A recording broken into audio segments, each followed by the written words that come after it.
पाकिस्तान और इंडिया के दरमियान जब से एयर कॉम्बैट हुआ जिसमें पाकिस्तान की जानिब से कामयाबियों का दावा किया गया, लेकिन भारत की जानिब से ये बात दबाई जाती रही, छुपाई जाती रही, ये कहकर कि नंबर अहमियत नहीं रखते या वक्त आने पर हम तफसीलात बताएंगे। जब उनसे आलमी मीडिया ने तफसीलात पूछी, हमारे वज़ीर आज़म अलबत्ता दावा करते रहे और बताते भी रहे कि पाकिस्तान ने कितने तैयारे भारत के गिराए हैं, जिसके बाद भारत को जगहसाई का सामना तो था, लेकिन जख्मों पर नमक पाशी डोनाल्ड ट्रंप की जानिब से बारहा की जाती रही सीज फायर का क्रेडिट लेकर भारत की जानिब से उसको उस तरह से डिनाई नहीं किया गया, बल्कि ये कहा गया कि पाकिस्तान और भारत के दरमियान कोई तीसरा नहीं आया सीज फायर के लिए। दबे लफ्जों में ही ये बात की जाती रही। लेकिन सेठी साहब, अमेरिकन प्रेसिडेंट डोनाल्ड ट्रंप जो छेड़खानी करते रहते हैं बार बार सीज फायर का तस्करा करके, लगता था कि आहिस्ता आहिस्ता वो इससे पीछे हट जाएंगे, लेकिन वो उससे पीछे हटने के बजाय एक कदम आगे गए और उन्होंने एक डिनर पर यह कह दिया कि पाकिस्तान ने 5 भारतीय तैयारे गिराए हैं, जैसे वो ये मेंशन करना चाह रहे थे और भारत को मजीद छेड़ना चाह रहे थे, उसके जख्म मजीद कुरेदना चाह रहे थे। लेकिन एट द सेम टाइम कल मैंने आपसे तबसरा लिया कि रेजिस्टेंट फ्रंट का नाम डाला, टेररिस्ट लिस्ट है उसके अंदर अमेरिका की जानिब से, वो तो भारतीय मौक़िफ़ की तायीद थी। आपने कहा कि भारत को दाना डाला गया है। आज अमेरिकन प्रेसिडेंट का भारत के मुंह पर जनाटेदार थप्पड़ मारना, 5 तैयारों के गिरने का तस्करा करके पॉलिसी है क्या अमेरिका की ज़िम्न में? बिल्कुल बड़ी इंटरेस्टिंग डेवलपमेंट्स हो रही हैं।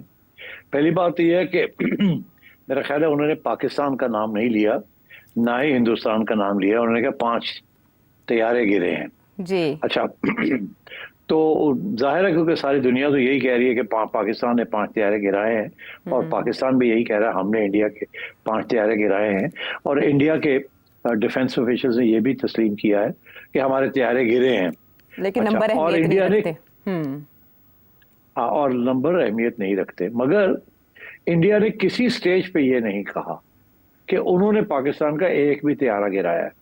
इंडिया ने ये कभी ये बात नहीं कही। तो इंडिया ने ये बात जरूर कही आयशा कि हमने उनके अड्डों के ऊपर हमले किए हैं और उन्हें वहां काफी तबाही की है, मगर उन्होंने ये कभी नहीं कहा या क्लेम किया कि इंडिया ने पाकिस्तान का कोई तैयारा गिराया। तो इससे ये फिर जाहिर हो गया कि डोनाल्ड ट्रंप जो जिक्र कर रहे हैं वो इंडिया के जो 5 तैयारे गिरे हैं उसी का जिक्र कर रहे हैं, जो कि पाकिस्तान का भी क्लेम है।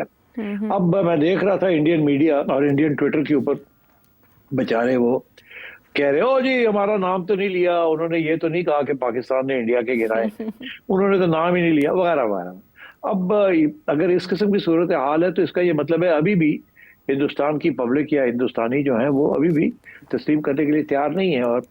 और ये बड़े अफसोस की बात है, बिकॉज ये इट्स अ डिल्यूजन। इसी किस्म की डिल्यूजन में इंडिया की जो फॉरेन पॉलिसी है वो मुब्तला है।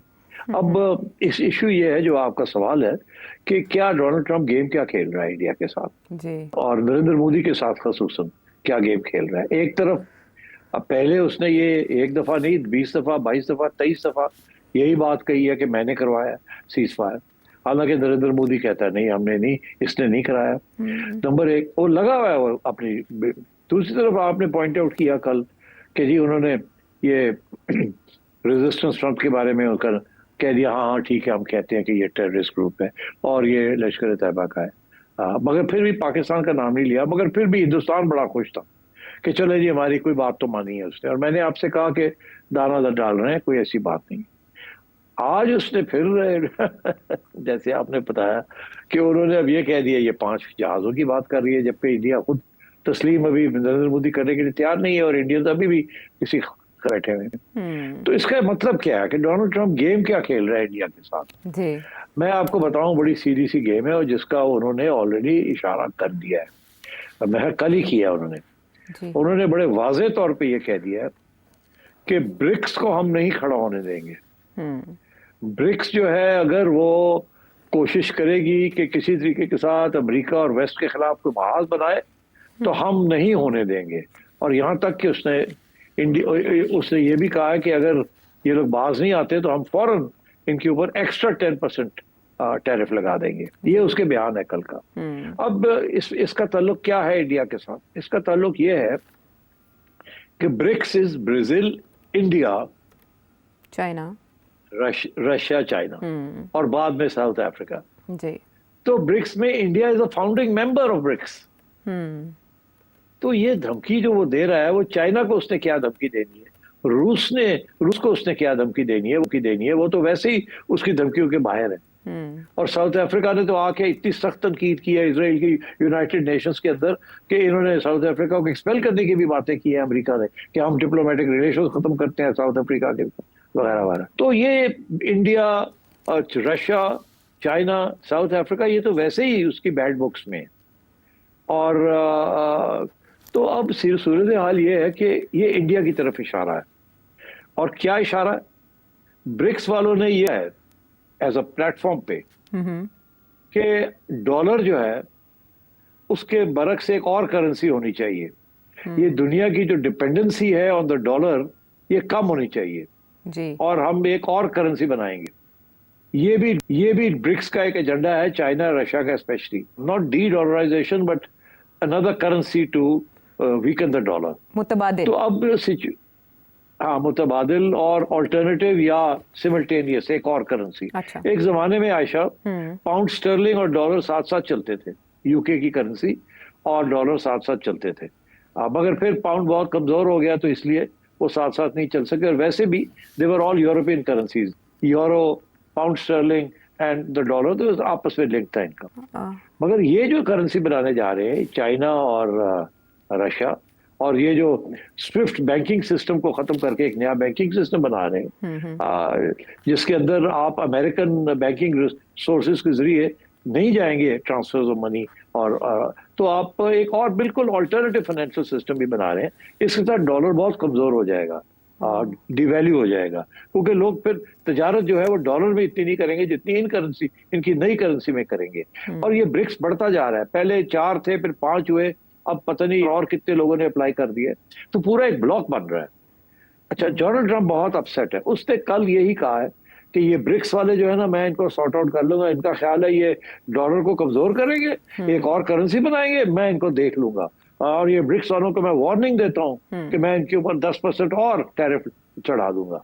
और बेसिकली वो इंडिया को ये कह रहा है, वो इंडिया की तरफ इशारा कर रहा है कि देखो, तुम इस वक्त एक किश्ती नहीं, तुम तो 3-4 किश्तियों में बैठे हुए हो, ये बंद करो, हमारी किश्ती में आके बैठो, जैसे आपने हमारे साथ वादा किया हुआ है। हमारी किश्ती है क्वाड, एंटी चाइना क्वाड के अंदर आके आपने बैठना है।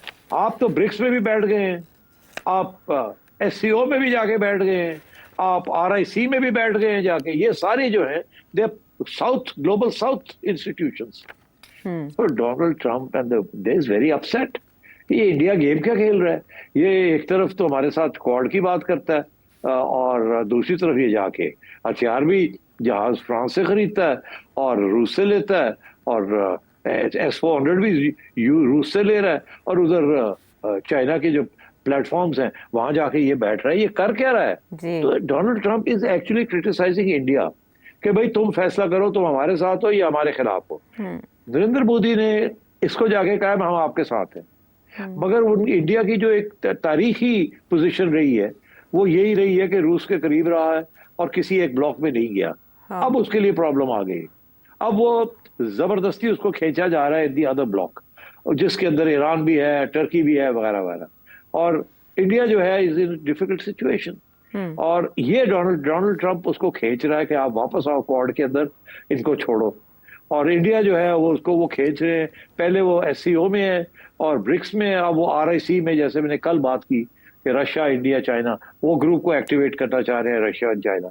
तो ये हो रहा है, this is global politics now, और इंडिया फंस चुका है इसके अंदर। और ये नरेंद्र मोदी जो है, इसने जो सारी शिफ्ट की है Indian foreign policy towards America, it's in trouble. और डोनाल्ड ट्रंप ये कह रहा है कि भाई आओ, सीधा सीधा आके बैठो हमारे साथ, तो फिर बात आगे बढ़ेगी, नहीं तो फिर ठीक है, देखा जाएगा, मैं भी फिर खेलूंगा आपके साथ। That's what's happening.